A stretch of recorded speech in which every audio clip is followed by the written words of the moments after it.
भाई पंजाब के लोग तो जागे हुए हैं उस दिन से शाह साहब, जिस दिन बुज़दार साहब को सीएम पंजाब लगाया गया था और मुझ नाचीज़ ने यहीं से पाकिस्तान तहरीक इंसाफ के ऊपर तनकीदी सवालों का सिलसिला शुरू किया था और उसके बाद ऑब्वियसली फिर इमरान खान साहब नाराज़ भी हो गए।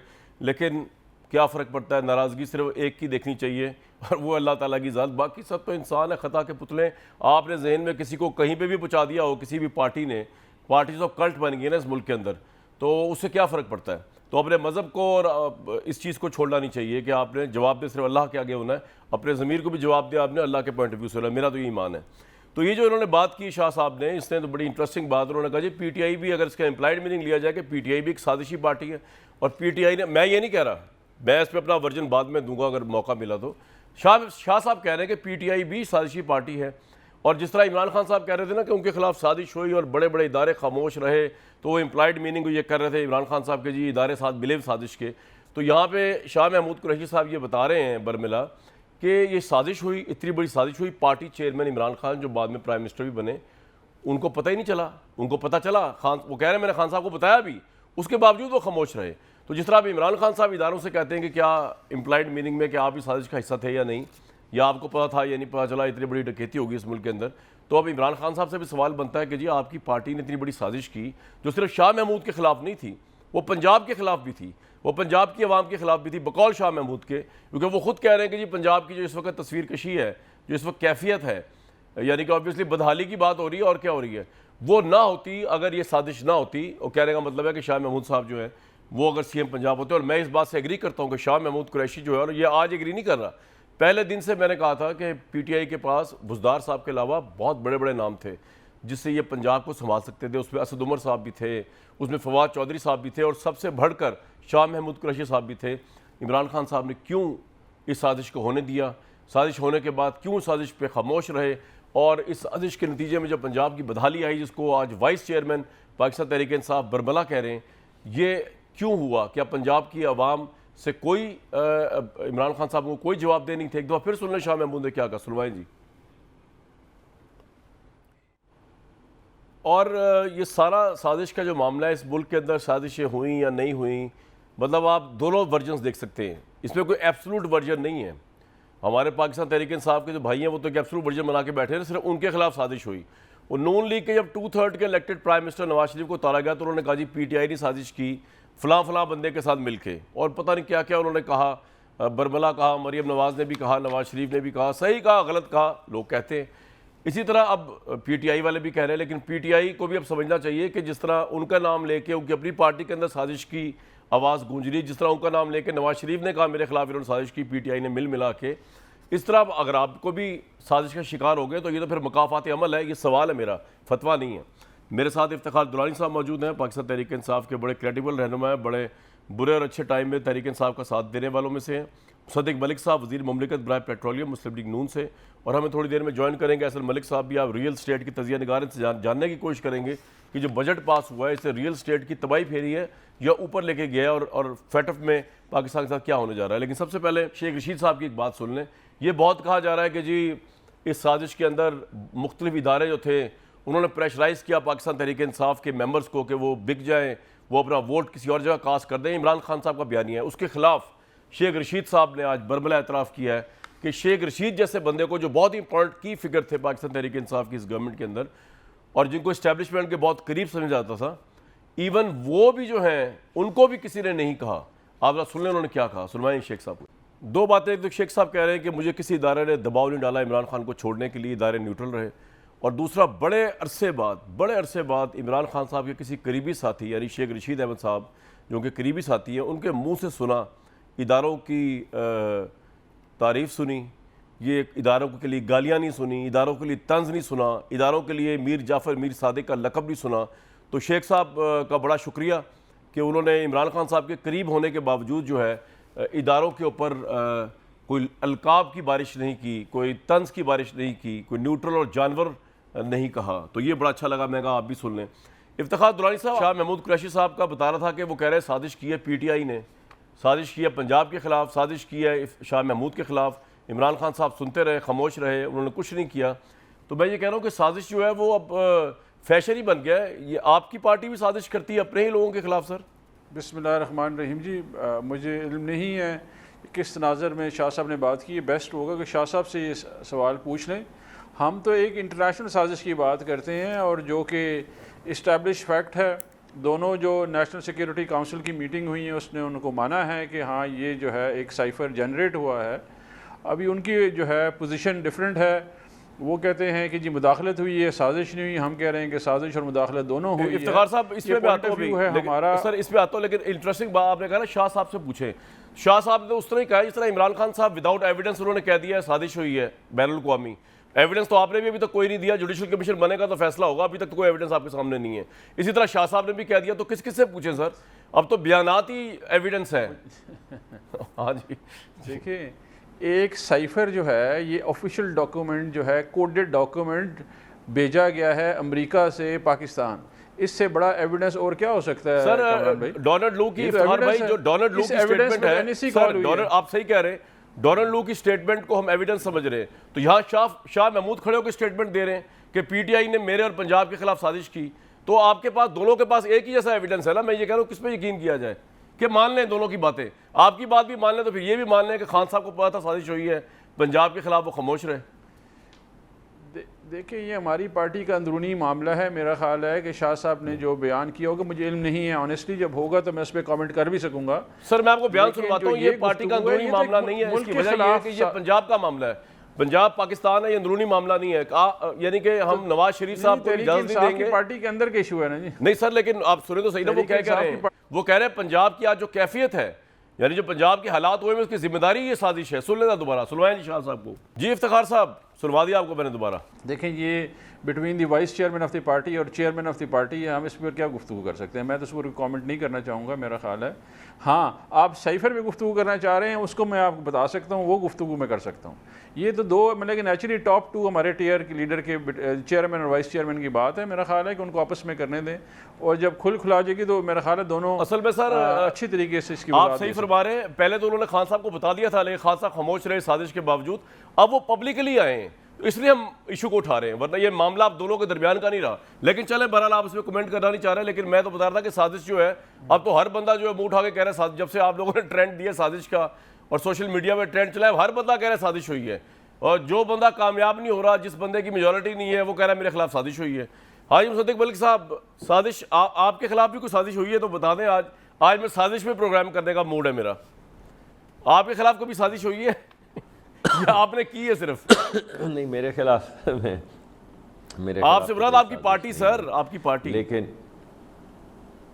जी मैं ये समझता हूँ कि नंबर एक ज़रा वो जो बात, क्योंकि आपने साइफ़र से शुरू हुई, मेरे दोस्त बड़े दिन बाद इफ्तिखार दुरानी साहब से मुलाकात हो रही है, सलाम मैं पेश करता हूँ उनको।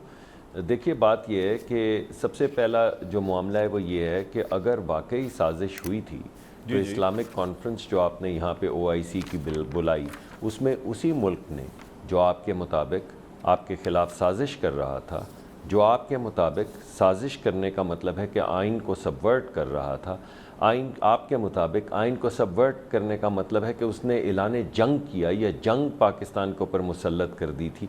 आपने उसी के सीनियर तरीन वजारत ख़ारजा का जो अफसर हैं उसे बुला लिया अपनी OIC की मीटिंग में। क्या सेंस बनती है? कौन जिसने साजिश की हो उसको इस्लामिक सरबराही कॉन्फ्रेंस के अंदर बुला के सबसे अहम सीट पे बिठा देता है? मैंने तो कभी ऐसा होते नहीं देखा। और फिर साजिश का ज़िक्र चलें, आपने एक इल्ज़ाम लगाया, लेकिन आप अगर अपनी वैसे खारजा पॉलिसी देखें तो उस खारजा पॉलिसी में अमेरिका तो दुश्मन आपने कहा ही, फिर आपने कहा यूरोप भी दुश्मन, फिर आपने कहा नेटो भी दुश्मन, फिर एक वक्त में आपने कहा कि सऊदी अरेबिया के कहने पे हम तुर्की को किया, सऊदी अरेबिया के ख़िलाफ़ किया, फिर बाद में जाके आपने तुर्की के ख़िलाफ़ बयान दाग दिया। चलें इन दोनों चीज़ों को भी छोड़ दें। आप ये कहते रहे कि ये जितने मुआहदे हुए हैं LNG के, जो बाद में आपने ख़ुद भी किए, आपने इल्ज़ाम लगाया कतर पे। भाई ये क्या कर रहे थे आप? आपको अंदाज़ा नहीं था आप खारजा पॉलिसी के साथ क्या कर रहे हैं? चलें उन्हें भी छोड़ दें।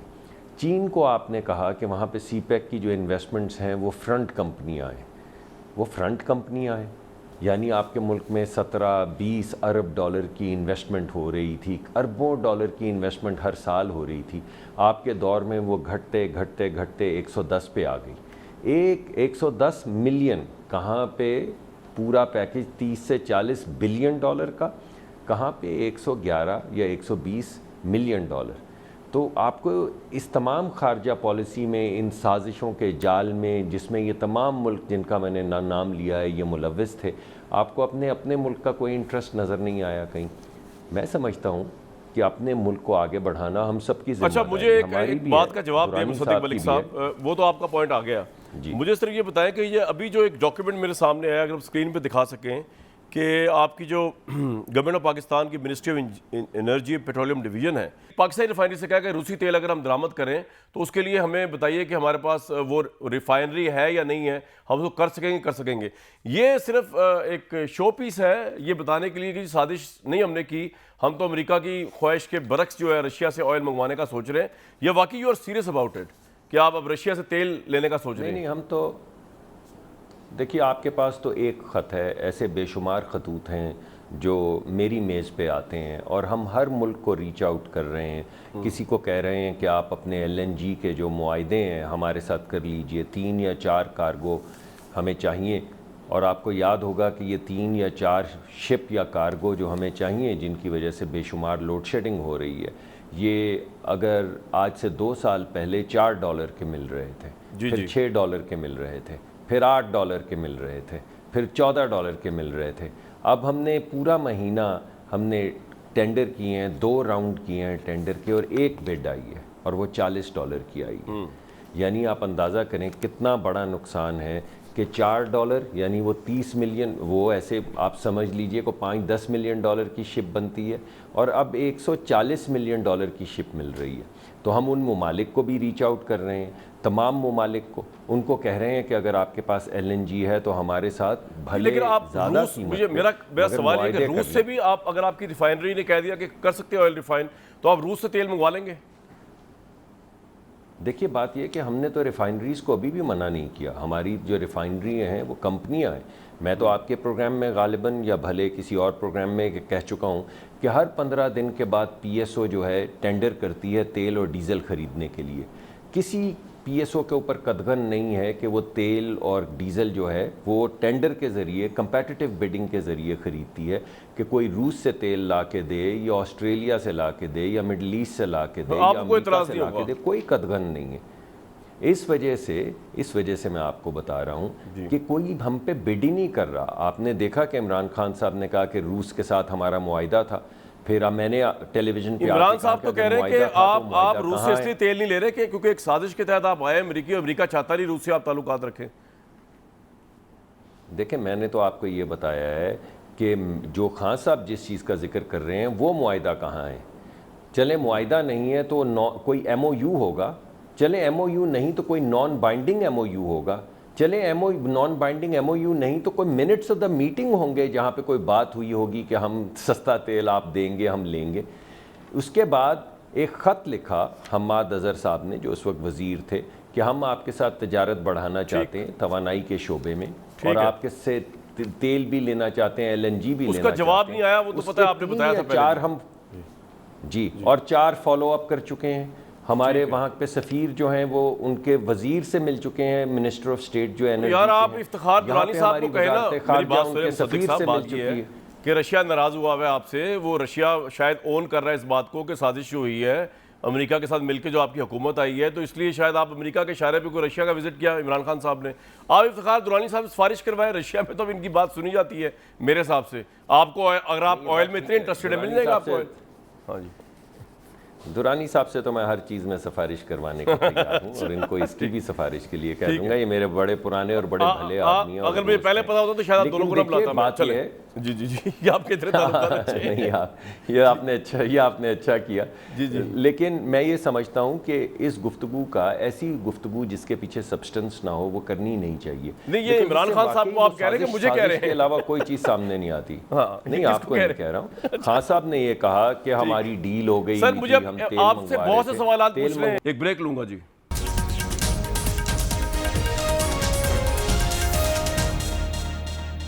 बहुत वार्म वेलकम बैक। इफ्तिखार भाई, बात ये है कि अब ये तो हो गए मिनिस्टर, आप तो भाई हैं, आपको तो भाई कह सकते हैं। ये अगर इन्होंने रशिया से ऑयल का मुआहदा कर लिया, फिर तो आपकी साजिशी बयानिए को बहुत बड़ा धचका लगेगा, क्योंकि आपका बयानिया ये था कि रशिया ये वो, अमेरिका की नाखुशी। उन्होंने अगर रशिया से कर लिया तो इसका मतलब तो ये अमेरिका की नाखुशी मोल लेके भी एक ऐसी हुकूमत रशिया से ऑयल का एग्रीमेंट कर ले अगर, तो ये अमेरिका की टाउट तो नहीं हो सकती, अमेरिका की एमा पे तो नहीं आ सकती सर। क्या करेंगे फिर? परेशानी तो होगी आपको, ये एग्रीमेंट ना हो जाए। देखिए कामरान भाई, एक तो पहली बात है, डॉक्टर साहब ने बड़ी खूबसूरती से बयान किया हमारी फॉरेन पॉलिसी का आइसोलेशन का, लेकिन ख़ुद ही अपने आप को शुरू में कॉन्ट्रडिक्ट कर लिया। उन्होंने बताया कि हाँ पे हमारी इस्लामी सरबराही कॉन्फ्रेंस हुई और तमाम दुनिया के मुल्क आए हुए थे, बेशमूल जिस मुल्क का जिक्र कर रहे थे, और साथ चाइना भी आया हुआ था, और हमने बैक टू बैक 2 कॉन्फ्रेंस कराई हैं। तो इस केस में तो हमारा, आपने ख़ुद अपने आप को कॉन्ट्रडिक्ट कर लिया है। अभी अगर इनकी गवर्नमेंट को आप देखें, जहाँ जहाँ गए हैं वहाँ से इनको जवाब मिला कि आप हम कुछ हेल्प नहीं कर सकते हैं। हमें जो है, अगर चाइना की बात करेंगे तो प्राइम मिनिस्टर इमरान ख़ान वो मुल्क के वो थे, सरबराह थे, जिनको प्रेसिडेंट शी ने ख़ुद कहा कि सबसे पहले कोविड के बाद मैं आपसे मिलूँगा, और वही वो मुलाकात हुई है। That's was the level of relationship जो इमरान खान की एक्चुअली जो है ना, इंटरनेशनली क्रेडिबिलिटी बड़ी मैटर कर रही होती है। इनकी गवर्नमेंट की क्रेडिबिलिटी कोई नहीं है, ना इनके जो वज़ीर आज़म उनकी क्रेडिबिलिटी। जनरली साख जो है ना, दुनिया में लोगों को पता होती है क्या है। इमरान खान साहब वाज मच टॉलर दैन इन लोगों की तो कोई कंपैरिजन ही नहीं है। तो उनकी बाय एंड लार्ज रिस्पेक्ट दुनिया में बड़ी ज़्यादा थी। रही बात साइफर की, कामरान भाई, ये रशिया के एग्रीमेंट की, अगर रशिया से ऑयल का एग्रीमेंट करते हैं ये, तो फिर तो आपका साइफर साजिशी बयानिए की गुब्बारे में से काफ़ी हवा नहीं निकल जाएगी सर, खुदा ना खासा ये एग्रीमेंट अगर हो गया तो। देखें बात ये है, ये बात है खुदारी की। अगर आप देखें ना, इस साइफर को मैं अभी ये जिक्र नहीं करना चाह रहा था, लेकिन क्योंकि आप साइफर बीच में आ ही जाता है बार बार। जी। ये कहा गया कि ये तो रोज़ आते रहते हैं हमारे पास। अभी ये बात सिर्फ उस बंदे को समझ आ सकती जो खुदार हो। जब रोज़ आते हैं, इसका मतलब है वो बंदा खुदार नहीं जो रिसीव कर रहा है और जवाब नहीं दे रहा। कि एक छोटा सा मुलाजिम 20 ग्रेड का वो आपको धमकी लगा रहा है और वो कह रहा है कि जी कर दें, और वो हो जाते हैं उस मुल्क में। इससे बड़े दुख की बात क्या हो सकती कामरान भाई? मेरे जैसे बंदे के लिए मुझे तो इतना शदीद दुख है कि यार एक मुल्क ने क्या 20 ग्रेड का मुलाजिम आपको चढ़ी लगाता है। अब मैं आपको उस मुल्क में वो हो जाता है। अब मैं आपको अपना दुख बताता हूँ सर, मैं आपको अपना दुख बताता हूँ। आर्मी चीफ जो है ना पाकिस्तान का, जो भी हो, मैं इस आर्मी चीफ की, इन आर्मी चीफ की बात नहीं कर रहा, कोई भी आर्मी चीफ हो, वो रैंक वाइज आपके सेक्रेटरी दिफा के नीचे आते हैं। लेकिन कैसी इस मुल्क की शोमई किस्मत है कि आपने क्रेडिबिलिटी की बात की। मैं मानता हूं कि इस गवर्नमेंट की कोई क्रेडिबिलिटी नहीं है, मैं मानता हूं कि चाइना ने इनको पैसा नहीं दिया, मैं मानता हूं सऊदी अरब ने इनको कुछ नहीं दिया, लेकिन ये कैसी बात है कि आप रैंक्स की बात कर रहे थे, तो एक आर्मी चीफ जो पाकिस्तान में सेक्रेटरी दिफा के भी अंडर है, वो चाइना से $2 अरब इन मुश्किल हालात में लेके आता है। इनकी गवर्नमेंट में वो सऊदी अरब से जब मेडल लेता है रीजनल पीस का या रीजन में पाकिस्तान ताल्लुकात के, सऊदी अरब से ताल्लुकात के, उसका एक्सेलेंस का, तो साथ वो उनसे ये भी मनवाने की कोशिश करता है कि जी आप हमें तेल डबल कर दें जो उधार आप देते हैं, और उसकी भी एक्सटेंशन भी कर दें सालों की।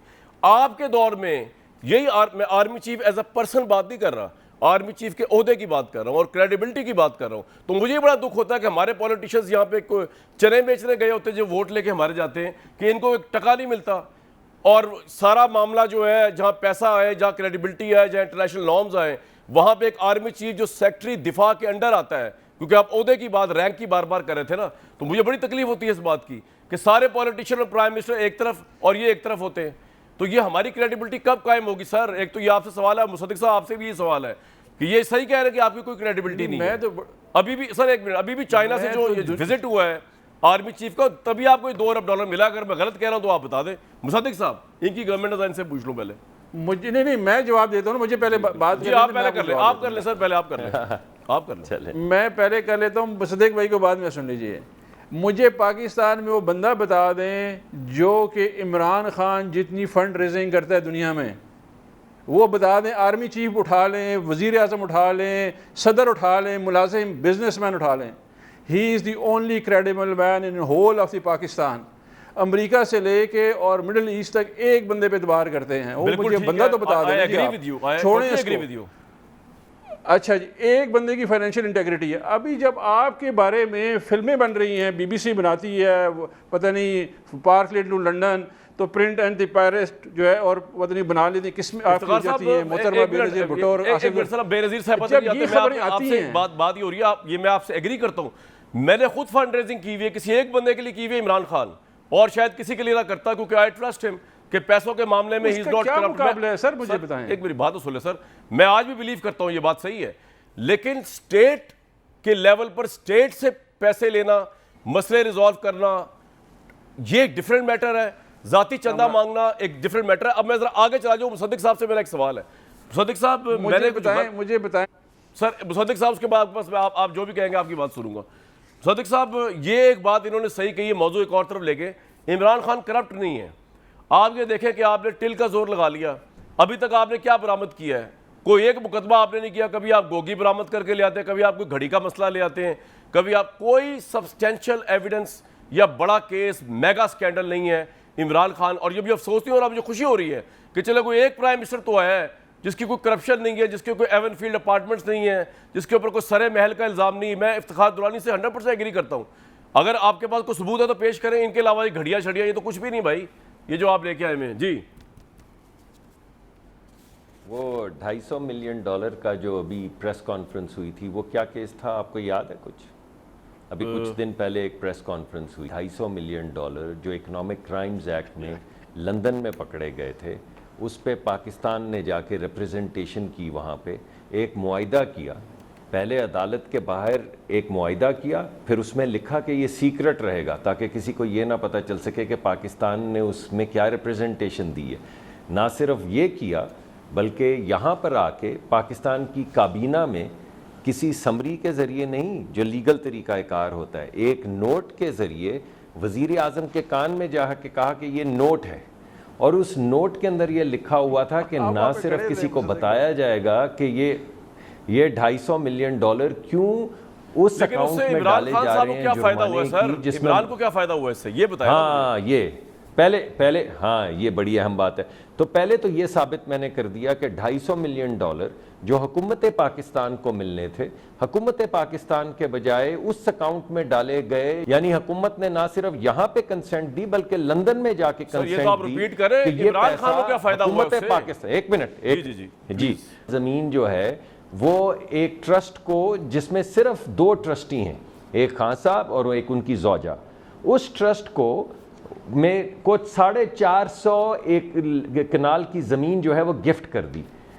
बड़ी अजीब सी बात लगती है। फिर आपने वो भली सी वीडियो भी देखी जो मुबैना तौर पे कह रही है कि वो 3 कैरेट नहीं 5 कैरेट की एक डायमंड की रिंग चाहिए, वो तो कोई एविडेंस नहीं चाहिए या 5 वो जो ऑडियो है वो कोई एविडेंस नहीं है। सॉरी, मैंने आपके ऑडियो एविडेंस जो आपके खिलाफ थे मैंने नहीं माने थे। कामरान साहब, मैं मान गया आपकी बात, इसमें क्या इसरार। लेकिन वो तो मैं भी कह सकता हूं, मेरी बात सुनिए, मैं इफ्तिखार दुरानी को कॉल करूं और कहूं अरे मेरी बात तो सुन लें, एक मिनट बता रहा हूं। जी चले, मैं मान गया ना, मैंने तो आपके सामने मान गया, मैंने तो इसरार ही नहीं किया। ठीक, मैंने तो ये कहा कि वो काबीना का डॉक्यूमेंट जिसको सीक्रेट डिक्लेयर करके सील करके बंद किया गया था, वो क्यों सील करके बंद आपने कोई मुकदमा किया इमरान खान पे? बताइए, जिसको आपने कर रहे हैं, जिसने आपको 250, अरे सुन तो लें यार, जी सर, आप ही को सुन रहे हैं। $250 मिलियन जिसको आपने तोहफा दिया, उससे आपने 450 कनाल जमीन क्यों ली? आपको कॉन्फ्लिक्ट नहीं नजर आया? आपको नहीं लगता कि तोहफे के जवाब में तोहफा है?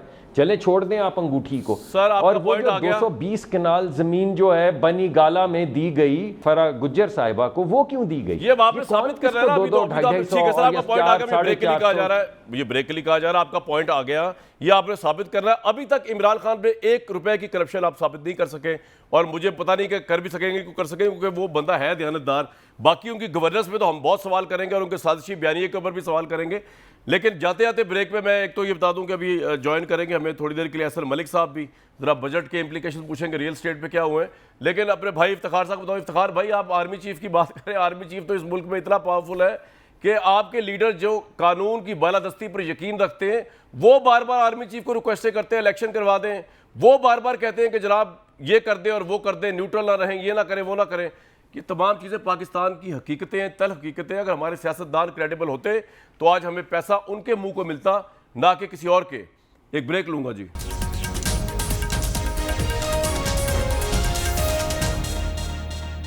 व्यूअर्स, बहुत वार्म वेलकम बैक। हमारे साथ रियल इस्टेट के हवाले से बात करने के लिए एहसन मलिक साहब मौजूद है।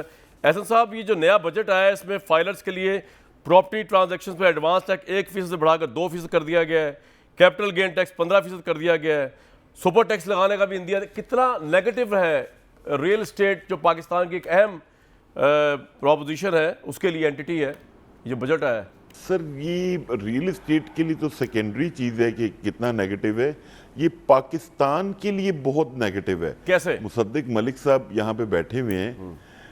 सर एक ही इंडस्ट्री है जो बेसिकली मुल्क के इकोनॉमिक व्हील को चला रही थी। नून लीग ने 2016 में भी ये प्रपोजिशन अडॉप्ट की थी हैवी टैक्सेशन की, और इनको वापस लेनी पड़ी। इमरान खान साहब पीटीआई की गवर्नमेंट थी, उन्होंने भी अपने इनिशियल 2 इयर्स में इसको नॉन प्रोडक्टिव एसेट के तौर पे यूज़ किया और फिर उन्हें कंस्ट्रक्शन पैकेज दे के इस सेक्टर्स को बेनिफिट देना पड़ा। पता नहीं क्यों हमारी गवर्नमेंट, हमारी फाइनेंस मिनिस्ट्री, एफबीआर मतलब टर्की को, मलेशिया को, जर्मनी को भूल जाते हैं कि वो कंस्ट्रक्शन और रियल एस्टेट इंडस्ट्री की बेस पे उन्होंने फ्लरिश किया है। अभी मैं कामरान साहब आपके प्रोग्राम से ऑनेस्टली ये क्लियर बताता हूँ कि जो फॉरेन रेमिटेंस जिसको अभी हम कशकोल लेके घूम रहे हैं पूरी दुनिया में कि हमें डॉलर मिल जाएं, पैसे मिल जाएं, अभी जो ब्लंडर इन्होंने इस बजट में कर दिए हैं, मतलब जितना भी फॉरेन रेमिटेंस आ रहा था, यूएन का जो फिगर है वो कोई 48-49% है कि वो रियल एस्टेट सेक्टर में जाता था। कौन अब पाकिस्तान रेमिटेंस भेजेगा कि एक प्रॉपर्टी वो परचेज करे, जिसकी परचेज करते हुए वो टैक्स पे करे और उसके बाद उससे कोई इनकम जनरेट नहीं हो रही और उस पे रेंट भी वो पे करेगा। मुझे नहीं समझ आ रही ये आपकी यही बात सबसे पहले मैं जरा मुसद्दिक साहब रिस्पॉन्ड करें, वक्त की किल्लत है जरा जो उन्होंने फरमाया। मुसद्दिक साहब जी देखें, बात यह है कि जी मैं यही कह रहा हूँ, देखें पाकिस्तान के अंदर गुर्बत इस कदर ज़्यादा है कि अगर 6 ख़ानदान हों तो उसमें से 4 ख़ानदान जो हैं वो 37,000, 38,000, 40,000 से कम कमाते हैं। ये है गुर्बत का आलम। जी। इस गुर्बत के आलम के अंदर अगर हमने जो साहिब हैसियत लोग हैं उनको कहा है कि ये हैसियत जो हमारी है ये पाकिस्तान की वजह से है, और क्योंकि पाकिस्तान एक मुश्किल वक्त से गुज़र रहा है तो आप भी इसमें अपना हिस्सा डाल दें, आप के टैक्सेस ज़रा बढ़ा देते हैं ताकि गरीब लोग जो हैं जो 20,000, 30,000, 40,000 कमा रहे हैं उनकी किफ़ालत, उनकी ज़िंदा रहने के अंदर कोई सहूलत पैदा की जा सके। तो ये बोझ कुछ वफाकी हुकूमत उठा रही है और कुछ पाकिस्तान के साहिब हैसियत लोगों को उठाना चाहिए। बेशुमार ममालिक हैं, आप पूरा नॉर्डिक रीजन। सर वक्त की बड़ी किल्लत है, 1 मिनट। एहसन मलिक साहब आपने का रिस्पॉन्स सुना, बताइए योर टेक ऑन इट। नहीं कामरान साहब, मैं मुसद्दिक साहब से इख्तलाफ करूंगा।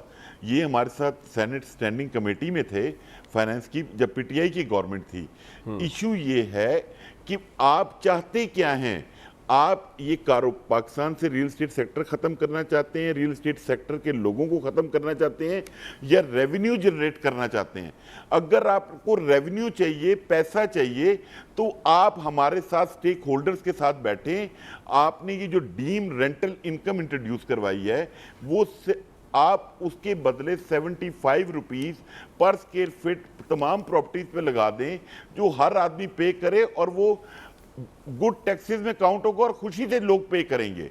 और बात ये जो मुसद्दिक साहब लीड ले रहे हैं कि जी हमने साहिब हैसियत को हिट किया है, ये साहिब हैसियत का इशू नहीं है, इससे आपकी इकोनॉमिक एक्टिविटी रुकेगी। मुसद्दिक साहब, बात हिट बेशक वो साहिब हैसियत को करेगा, लेकिन पाकिस्तान में रियल एस्टेट सेक्टर में इन्वेस्टमेंट कोई नहीं करेगा।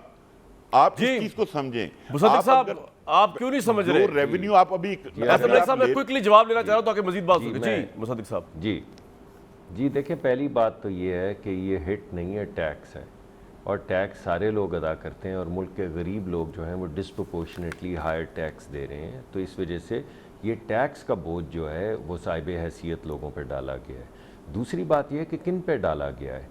आपके रियल एस्टेट सेक्टर को हिट नहीं किया गया, सिर्फ वो लोग जो ज़मीन खरीद कर उसको डेवलप नहीं करते उनको सर ऑब्वियसली लोग इन्वेस्टमेंट करते हैं ना, इसलिए मुसद्दिक साहब अब एक बात बताइए मुझे, आप सुपर टैक्स भी लगा रहे हैं तो इसके अलावा जी सर वक्त की किल्लत, जल्दी में आपसे जवाब लेना चाह रहा हूँ। सुपर टैक्स जी सुपर टैक्सेस जो लगाने थे वो सब अनाउंस हो चुके हैं। जो लोग 20, 25, 50 करोड़ 100 करोड़ रुपए की इनकम कमा रहे हैं उन पे उनको टैक्स किया गया है। मुसद्दिक साहब एक क्विकली एक बात बताइए, आज एक स्टोरी छपी है सर, वक्त की किल्लत है सर, स्टोरी एक छपी है कि आपने IMF के कहने पे मजीद बिजली की कीमत में इजाफा कर रहे हैं और इसके अलावा तेल की कीमत के तयन में हुकूमत का किरदार खत्म हो जाएगा। इसके अलावा एंटी करप्शन फोर्स कायम की जा रही है कि उनको शक है जो आपने कवानीन नैब के अंदर लेके आए उसके ऊपर, ये आप करने जा रहे हैं IMF के कहने पे?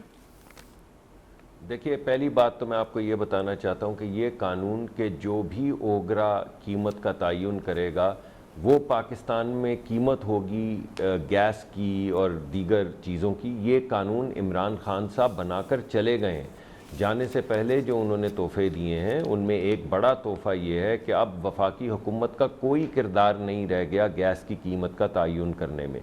वफाकी हुकूमत ये तो कह सकती है कि इस सेगमेंट को कम दे दो और इसको ज़्यादा चार्ज कर लो, लेकिन अब कीमत जो है वो ओगरा उसका तयन करती है और 40 दिन के बाद जो 10 या 12 तारीख को हो जाएंगे वो कानून बन जाता है। और एंटी करप्शन टास्क फोर्स कायम कर रहे हैं आप IMF के कहने पे? नहीं, इसके मुतल्लिक मेरे सामने कोई चीज़ नहीं। अच्छा, एक एहसन मलिक साहब एक बात बताइए कि आपको तो इमरान खान के दौर में बड़े फायदे हुए, काले धन को सफेद करने की 2 स्कीमें आई, तो अब उसके बावजूद और क्या फायदा चाहिए रियल एस्टेट को? ये तो हमें भी नहीं प्रिविलेज मिली, हम तो अगर अल्लाह माफ करे काला धन है भी नहीं, लेकिन और किसी सेक्टर को नहीं मिली प्रिविलेज। एहसन साहब,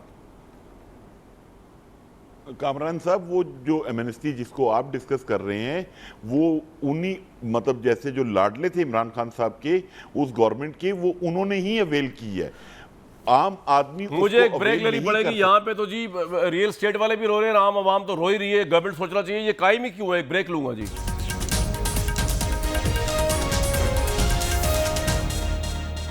प्रोग्राम जनाब शाह महमूद कुरैशी साहब की साजिश से शुरू हुआ था जो वो समझ रहे थे PTI उनके खिलाफ की है। इस मुल्क के नामा अमाल में आई थिंक साजिशों का ही वजूद नजर आएगा, कोई अचीवमेंट तो हमें नजर नहीं आ रही जिसके ऊपर फख्र किया जा सके पिछले 70 साल से ज़ायद अरसे के लिए। मुझे दीजिए कल तक इजाज़त।